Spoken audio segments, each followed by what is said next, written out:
প্রতিদিন দুইটা একটা আইফোন দোকানে ফালিয়া থুয়া যায়, প্রতিদিন দুইটা একটা মোবাইল দোকানে ফালিয়া থুয়া যায়। আমার মনে হয় যে মোবাইল পাইতেছি এটা যদি মনে হয় যে মোবাইল ফালিয়া রেখে যায়, আইফোন না হইলে আর যদি প্রবলেম যদি বাংলাদেশের প্রবলেম হইতো, মানে বাংলাদেশি দোকানপাট হইতো, তাহলে কি করতো, মোবাইলের পাঁচ পাতি খুল্লা খুল্লা আলাদা আলাদা বিক্রি করে দিত।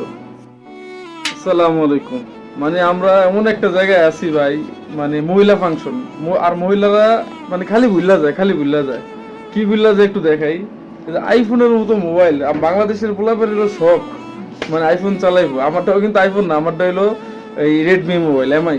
প্রতিদিন দুইটা একটা আইফোন দোকানে ফালিয়া থুয়া যায়, প্রতিদিন দুইটা একটা মোবাইল দোকানে ফালিয়া থুয়া যায়। এখন আজকে হয়েছে কি, আজকে মোবাইল ফালিয়া থুয়ে গেছে, খালি ফোন দে আর আমার সামনে কাস্টমার বসা। আমি তো জানি আমার কাস্টমারের মোবাইল মনে হয়, কল আইতেছে। আমি দেখাইলাম যে বললাম আরবিতে যে এটা কি তোর মোবাইল নাকি, বলতেছে না এটা আমার না। মাইয়ার মারেজি গেলাম এটা তোর নি, কয় না। তিনজন ছিল, তিনজনের কারণ তো কল আইতেছে কার, কল ধরছি আর বলতেছে যে দেখ ভাই, তোর কাছে আমি একটা অর্ডার দিয়ে আসছিলাম, লাঠির ডিজাইনের একটা অর্ডার দিয়ে আসছিলাম। এখন তো আমি ভুলে আমার মোবাইলটা তোর দোকানে ফালিয়ে আসছি, মোবাইলটা আমার বাসায় দিয়ে যেতে পারবে কিনা। মোবাইল তো ফালিয়ে গেছে আবার বলতেছে আমি গাড়ি ভাড়া দিয়ে মোবাইল দিয়ে আইতাম। তো এটা তো কোনোদিনও আমার দ্বারা সম্ভব হইব না, মানে আমি এটা দিয়ামো না। কি কারণে আমি দিয়ামো, তার মোবাইল আমি সে ফালে রেখে গেছে, এটা তো আমি দিয়ে আসবো না। আর তাও কাছে না, অনেক দূরে, মনে করেন 20 রিয়ালের ভাড়া, বাংলা 600 টাকার ভাড়া। আর আমার ওই সময়ও নাই দিয়ে আসার মতো। এখন বাজদা ছিল আপনার 12:30, মহিলার মোবাইলই দেখাই 12:31 বাজে।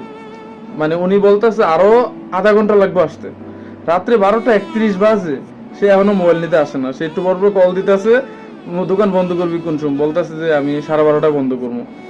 আসি কইরা অলরেডি 12:30 হয়ে গেছে।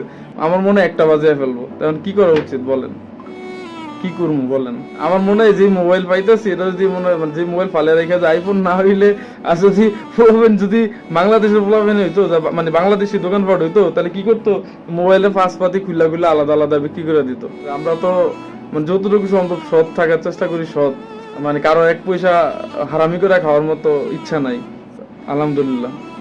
এখন মহিলা সম্ভবত আস্তে আস্তে 1টা বেজে যাবে, এই 1টা পর্যন্ত আমার এই মোবাইল দেওয়ার জন্য, মানে মোবাইল সৌদি মহিলারা দেওয়ার জন্য আমার অপেক্ষা করা লাগবে, কিছু করার নাই। ধন্যবাদ সবাইকে, আসসালামু আলাইকুম।